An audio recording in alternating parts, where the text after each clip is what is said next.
This is my attempt at understanding the CO2 emissions of different countries here.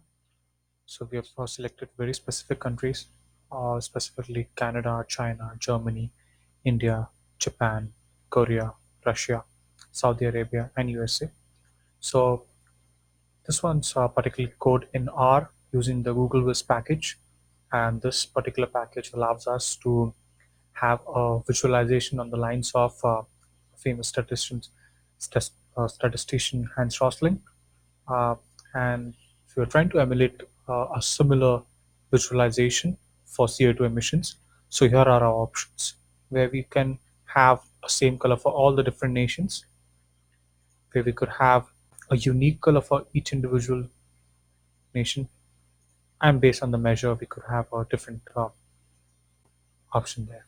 So I'll be selecting unique colors. Apart from that, we have the size that could be assigned based on the measure, and we could have a specific country selected just to understand how it goes in this visualization. So we'll be selecting China, India, and USA, apparently because they are one of the most leading CO2 emission uh, emitting countries. So let's start our visualization where we play this particular button, and we see that USA happens to lead during the year of 1960s, and then we see this growth in China. This one's Russia, which is doing it especially well at that point in time in terms of industrialization.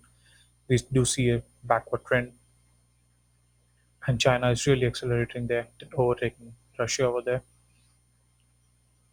You see the rate at which the China is emitting CO2 emissions is much quicker as compared to any other countries, and you see it absolutely gone past US in 2005, and that's where it ends in 2010. So this definitely showed us a couple of things that the rate at which certain countries are emitting CO2 emissions, and there are certain things in history that we definitely need to check in terms of year wise. Like for example, what triggered such an essential growth in CO2 emissions?